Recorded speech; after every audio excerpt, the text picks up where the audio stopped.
Hello again, everybody. This is Lance Russell with Championship Wrestling with another big week.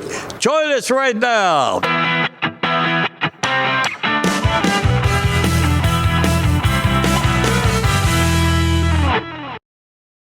Hey, welcome to the Double Dropkick Show. I'm Heath Mullikin. I'm Mark Whitman. And we're on the road today, going home from an undisclosed location.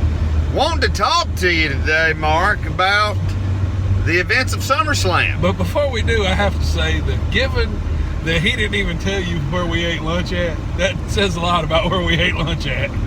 Right. Normally we do we ate here and they had this and they had that, but this time we just went to CC's, so we'll just move on along to Summerslam. And everybody's had CC's, and if you've had CC's, it is what it is. Yeah. Which is fine. But sometimes you're going to eat at the Mona Lisa, and sometimes you're going to eat at the kindergarten finger paint. There you go. So Mark, SummerSlam was a 6-hour show. It seemed like it, didn't it? Actually, I watched it in like 3 sittings, so it wasn't that bad. Oh, nice. 13 or more matches.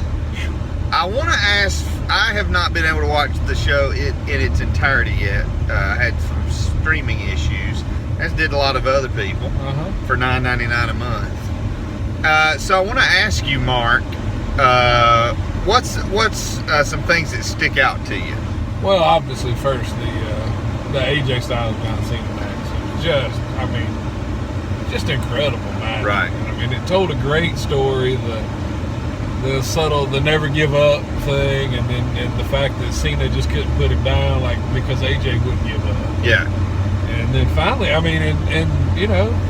Cena taking the loss and taking the clean loss and taking that wristband off of his bicep, leaving it in the ring. I mean, this is a great match, man. I mean, I don't know if I'd call it 5-star, but it's definitely 4.5. Yeah. Just a great match, man. It was a great story. To me, it was the match of the show. Loved it. The women's match for the title wasn't as good as I thought it was going to be. Right. A lot of I know some people said they thought it was a really good match. I personally didn't think it was a great match. I didn't care for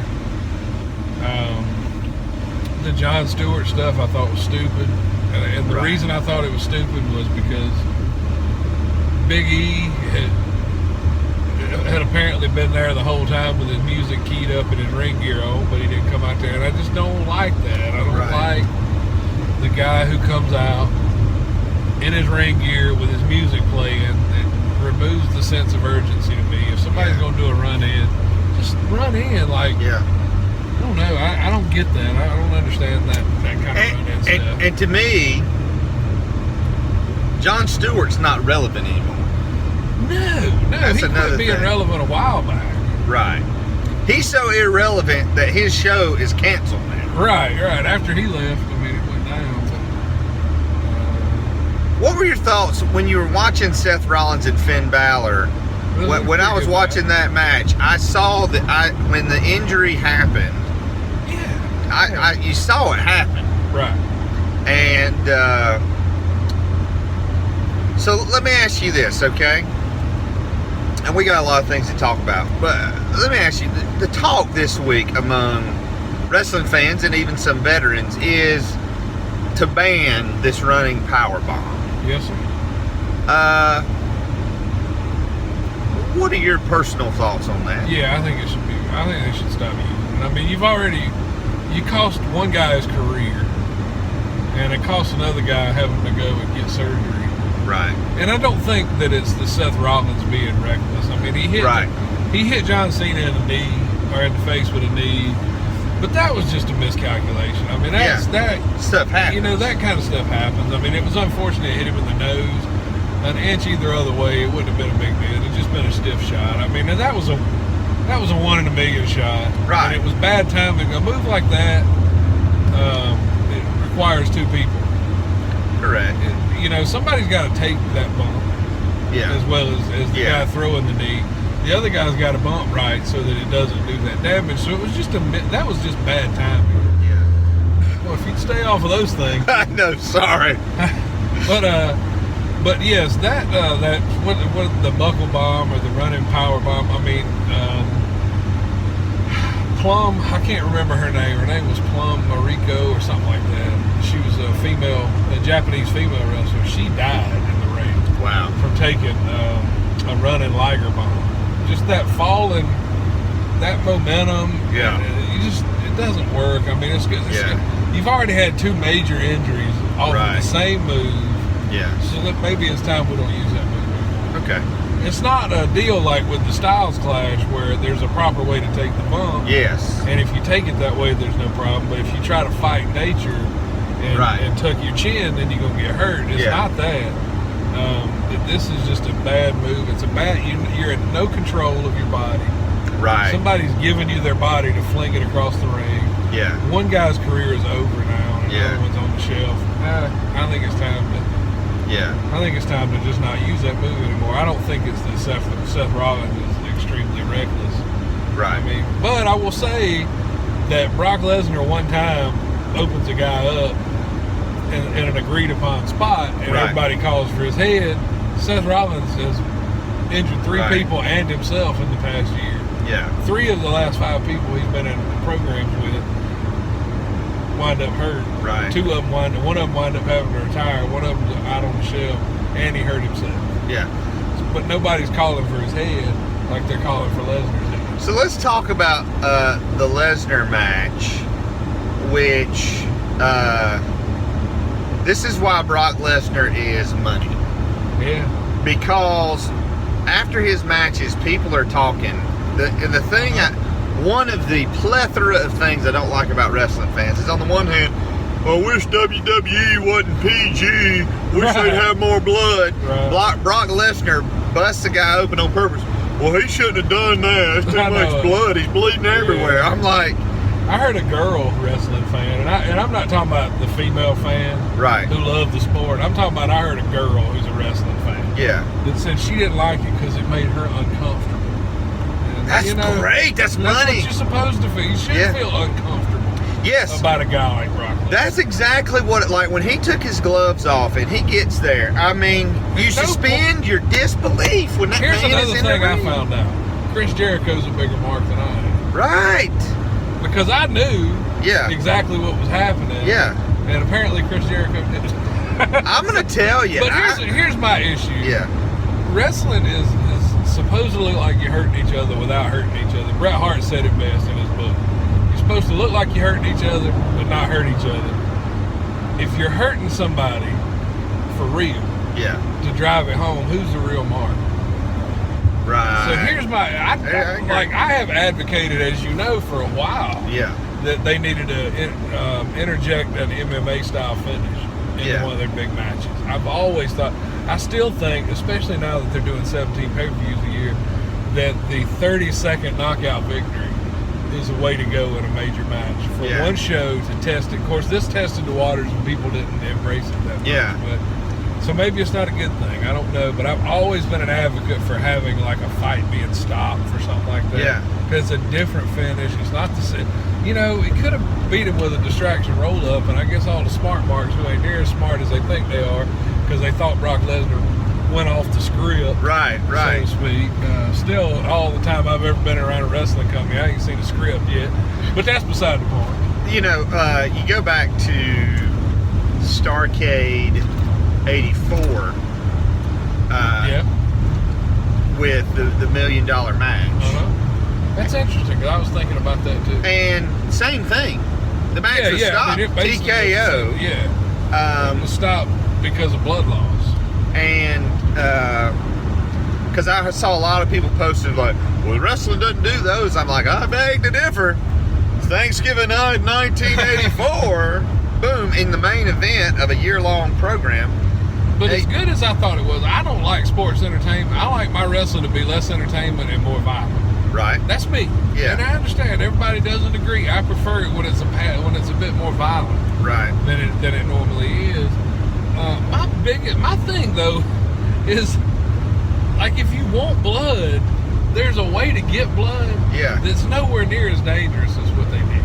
Correct. So why not just do it that way? Yes. Like that's why the blade got introduced. That used to be a common practice in wrestling. Yeah. Was to open somebody up that way. It's very, very common back in the years gone past. I mean, for them to do that. And they started using the blade because it was easier and it was safer and it wasn't something that was going to, unless you're an Abdul the Butcher. You didn't have to get 10 staples. Right. Unless you're like an Abdul the Butcher or a Dusty Rhodes or a Ric Flair who does it every single match. Yeah. You're not going to constantly be opened up and bleeding. Randy Orton's legitimately got staples in his head from it. When if he'd have just nicked his hairline, he could have got the same effect. Yeah. Maybe it's because they realize everybody knows it's fake. Right. Maybe that's their thing, is that, well, if we do it the hard way, they'll think it's, they'll think that Brock Lesnar there again went off the script or whatever. And it was like, I'm watching him, everybody's going, he was just pummeling Orton, and he's like hitting him with open hands in the shoulder. Yeah. He's not, he's pummeling him like he was smart mark. He was covering his hands. These smart marks that know the names of all these moves. Yeah. They can list, these 1,500 moves that they know the name of, and they're too stupid when they're watching a match to see an open-handed strike to somebody's shoulders and think that Brock Lesnar was legitimately beating Randy Orton. Now, that's what I'm saying. You're a moron. And I better be careful. I don't want. But here's the thing, okay? After that, what's the biggest news that comes out of Brock Lesnar guzzling Randy Orton? Yeah. Making Randy Orton look like a punk. And the big news is that Chris Jericho stood up to him. Right. You've heard this? Yes. Yeah. I mean, and I'd stand up to him too if I knew there was 100 people around that were going to keep us from fighting. I might probably be in his face too. Right. But I don't think Jericho took a back step from him if nobody had been there. He's the guy that dropped Goldberg. Right. I mean, his daddy would play in the NHL when it was about fights. You talked about going off script. So Tuesday night, talking smack after SmackDown, which I thought. Wait, I got one more thing. Okay, sorry. And another issue that, like, I thought all of the parts of SummerSlam really good. Most of the matches were really. I don't recall there being a bad match. Right. But added up, it didn't produce a good card. Right. No. Right. It was just not a good card. It was laid out poorly. I mean, everybody that I talked to said after the Cena Styles match, it was down. Cena Styles. If that was John Cena's last match, even if it's his last match for a while, I'm sure it's not his last match ever. Right. But it's probably his last match for a while. He'll probably transition into that special attraction Undertaker role. Now, I could be wrong. He might be back next week. That should have been the main event. Yeah. Because it was such a good match. Yeah. And you should not have had two matches back to back that basically had the same finish, with one guy being unable to continue. Because the match before it, Roman Reigns and Rusev never made it to the ring. And Rusev, and I know that's what a truck just drove behind two good old boys in the back of it, sitting in lounge chairs in the back. That's great, man. I forgot what. I didn't understand. So, like, why do that? And first of all, then I still with this Roman Reigns Rusev thing. Who's the babyface here? Rusev's defending his wife's honor, and Roman Reigns is just beating him down. Is this the beginning of a Roman Reigns heel turn, or is this just their? I really believe that this is just guys who are writing their show that have never been in a fight. Yeah. I don't. If you ain't never been in a real fight, you don't need to be in the wrestling business, man. You don't need. Or if you are, you need to be running the camera. Right. If you are, you need to be running the camera or talking about it. I mean, how you gonna get in there and? I mean, I don't know, man. You don't know how people are gonna act in a fight if you ain't ever been in one. That's what I'm saying. Yes. I just don't understand this Roman Reigns thing, man. But anyway, Daniel Bryan at the Miz. Let's get to that. Daniel Bryan at our exit. Yeah, and we still got one more episode to record after this. So Daniel Bryan and the Miz talking smack, which I love that show. I love the brand split. It's given more people opportunities. I haven't watched all of both shows. I kind of pick and choose. They put stuff on Facebook. They put different segments on Facebook. That's where I'm seeing a lot of it. But Daniel Bryan says you wrestle like a coward. Yeah, he ain't wrong. And he's not. And the Miz just goes off. He does, in another word. Yes. And there again, the smart marks who ain't near as smart as they think they are think he's done ain't gone off the script that I still ain't seen. I would love to see a script for a wrestling show. Somebody can find. I've seen some format. Right. I even corrected a friend of mine one time when he handed me one and said, "Here's your script."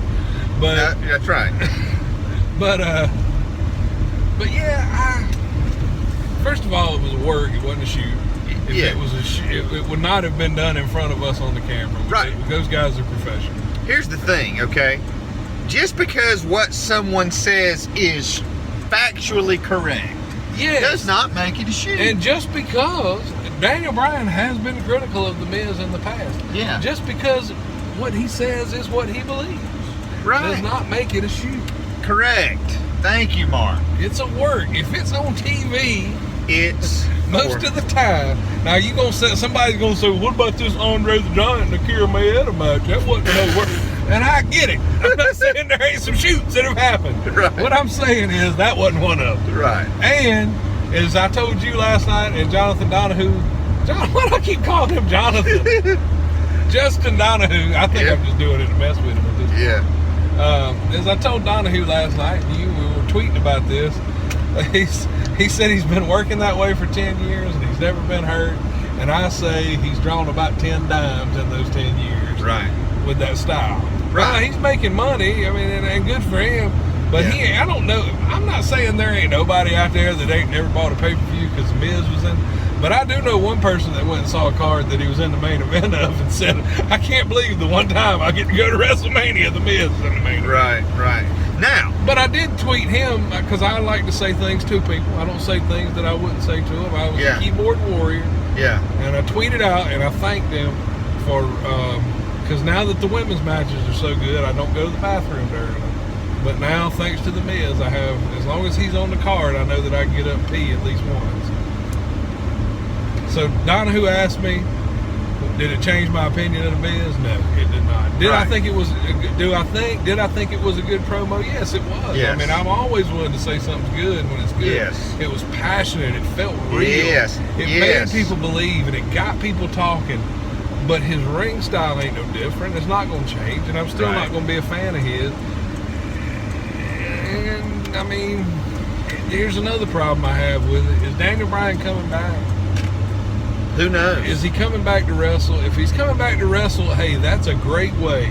Yes. If that kicks that off, yes, that's awesome. Yes. Okay. If Daniel Bryan's gonna come back, win that, if this has all been a master plan by WWE to buy him a little more time, to get through some stuff, awesome. If he's coming back to be the centerpiece now that John Cena's gone of SmackDown, which I think is going to be AJ Styles, but anyway, if that's the case, great. I will applaud this and say that you got everybody. You fooled the wrestling world. You fooled the wrestling fan. But if he's not coming back, what purpose did that serve? Correct. Right. Ultimately, I mean, what? So The Miz cut a good promo. Good for him. Right. The Miz cut a good promo and went home with a beautiful woman and got paid. Yeah, and I mean, kudos, my hat's off to the guy. Listen, as much as you and I have criticized The Miz and don't really dig The Miz, the guy's carved out a wonderful niche for himself in the not just a niche, he's carved out a heck of a life for himself. Well, and he will always have a job with WWE, because when they say, well, can you be at this radio station in Austin, Texas at 4 a.m., he says yes. I'd rather have, and this is a bold statement, I'd rather have one Miz than 10 CM Punks. Right.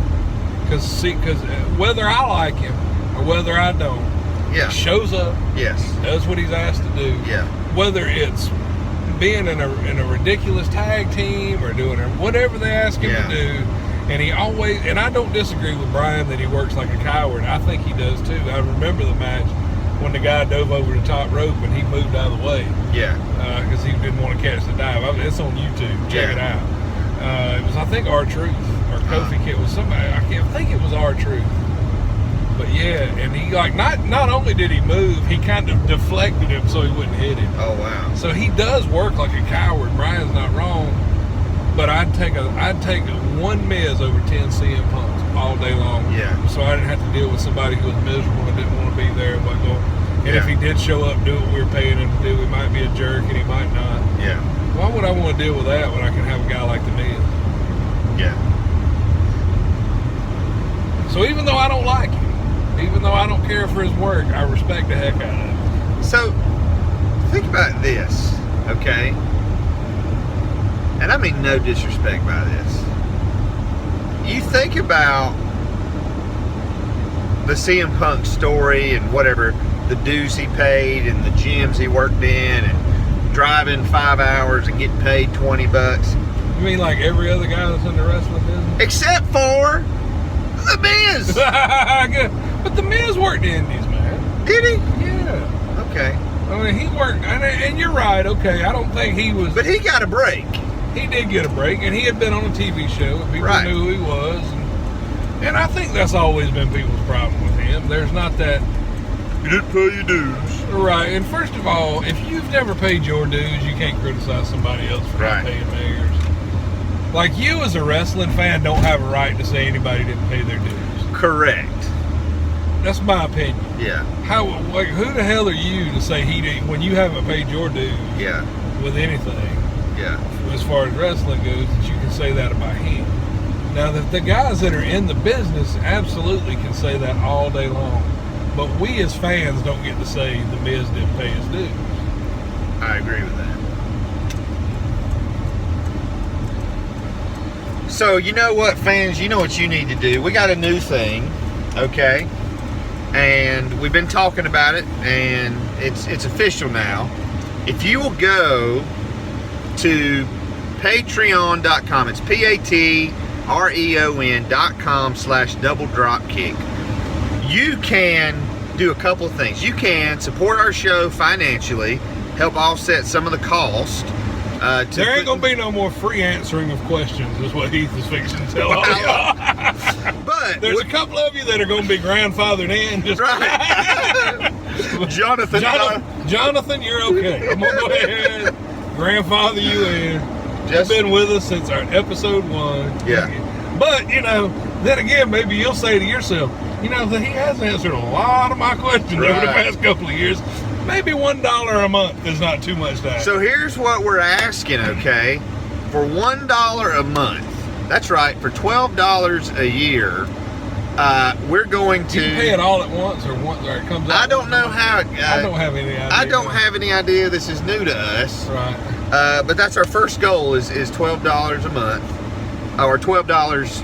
It's $1 a month. Yeah, you basically agree to give us $1 a month. And for $1 a month, panhandling right now. That's what we're doing. Yeah, hey. We're panhandling. Yeah. But we give you something. Yeah. I don't think it's but for the $1 a month, what do they get? You're gonna get what we said.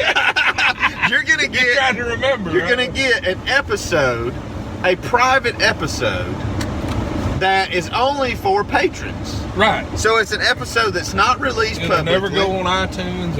And once a month for $1. For $1, you get one episode that only patrons. And you get to. Do they get to give us a topic too? Maybe we should have thought this out before we started. That's okay. Tell you what, you go to Patreon. Yeah, it's right there. And there's a $5 one where you also get the episode. And now listen, for $10 a month, you're going to get the private episode every month, and we will schedule with you to have you on our show. And if you have a business or a website or a Facebook page you want to promote, we'll promote that on our show. That's at $5 too. We'll give you a plug for $5. We'll plug your podcast as long as it agrees with his whatever value. Patreon, whatever that website. I'll advertise for Pornhub. It doesn't matter to me. Heath has values and morals, and he says I can't just advertise for anybody.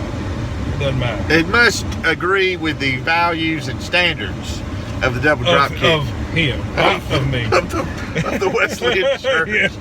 But for $5, I think we said you would get the one once a month episode, at least one a month, a minimum one a month. There may be more, but you're gonna get one a month, guaranteed. That nobody else will get. Right. And all right. As I said. All right. So we got cut off there. You just go to patreon.com/. Is it Patreon? That's or it's Patreon. It's Patreon or Patreon. Patreon. Patreon.com. Put a link There's going to be a link under this. under the video. Well, there's not a video, but right under my armpit. Right there is where we're filming this in the car. And so go there and just there's 3 levels. as a good pastor would say, prayerfully consider sowing a seed. $1. $1 a month. $1 a month you get an episode. $5 a month you get the episode, and we'll plug whatever you want us to plug. I think for $5 they get to pick a topic. They get to do everything. For $5 they get everything they would have gotten for $1. Well, okay. And then for $10 they get everything they would have gotten I'm just for $5. Right. Plus we're going to give them an autographed picture of a wrestling star. Not me or you. Not Yeah. I mean like a real somebody Yeah. you'll recognize. somebody off of TV. Somebody off of TV, whether they were on TV in the 60s, 70s, 80s, 90s, 2000s, or today, different wrestling companies. You Yeah. can get a 8x10. This is for $10. Plus you'll get all that stuff. Plus you get to come on the show, Yeah. and you can insult me for an hour, whatever you want to do. No. Huh? Yeah. Please do that. You don't want them to insult you?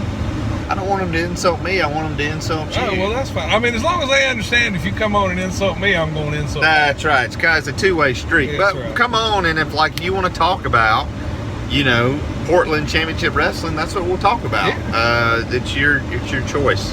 And that episode will be public. That won't be like a private. No, that'll be a pub. But Then we're we'll going push to we're going to record an episode, and I'm not saying it's going to be a 2-hour episode. No. But you're going to get an episode on a topic that not everybody else is going to get by supporting. Yeah. At least one a month. At least one a month. And that is more than likely, going to start pretty soon. Our schedules are kind of wonky right now. Yeah, so everybody knows I will not be here for the next 2 recording sessions. That's a month of recording we're going to miss. Yeah. So if you donate, you'll get it starting next month. It'll probably be October when all this gets rolling. Yeah, October 1st is when all of this will get going. But you need to go ahead and, I'd do it today. I'd get on the ground floor. You don't want to miss out on the opportunity to give us money. That's right. Matter of fact, on there, it's a minimum of 1 private episode a month. There might be times we do more than 1. Heck, I mean, I could just shoot a video and Correct. send that out there. I mean, you never know. Yeah. So anyway, we're hustling. Maybe I'll send you some naked pictures, like George Costanza up on the. So anyway, make sure you go to doubledropkick.com. Our Facebook group, The Wrestling You Grew Up With, is blowing up. We're over 4,000 members. It's growing by leaps and bounds. You can also go to our Facebook page, click that like button. Also, you can, if you want to follow Mark and I and some of the things we're actually doing in the wrestling business, you can follow all that. 3 Count on YouTube, 3 Count Pro Wrestling on Facebook. On Twitter, I'm at Heath Mullikin. I'm at the DDK Show, and hey, we're really gonna look at improving our YouTube channel. Yes. So go to YouTube, search for the Double Dropkick Show, and subscribe to our YouTube channel. We're about to take it to the next level. We're really gonna try to start doing more there, and so thanks everybody. Our podcast is not going to be the red universal title. We're going to be the winged eagle. That's right. We're the wing. No, we're big gold. Nah, what's the 10 pounds? Yeah, the 10 pounds. 10 pounds of gold. That's what we are. Because we're old school, we're old style. But when you listen to the Double Dropkick Show, you're always going to get your money's worth. It's the oldest ride in the park with the longest line. That's what they tell me. And speaking of Space Mountain, Mark's going to Disney World. I love it. Hey, thanks for listening to Double Dropkick Show. Thanks for your support. And please support us. Please. Say it. I come to you with my hand out. Every head bowed, every eye closed. Hey, that's my gimmick. We're going to pass the plate. I asked the Lord one time, I said, Lord, how much do I have to give somebody $1,000? You know what he said to me? $1,000. I tell you what, Jesus is good at math. So are we. Hey, for the Double Dropkick Show, I'm Heath Mullikin. And I'm Mark Whitman. And that's it this week, fans. So long for now.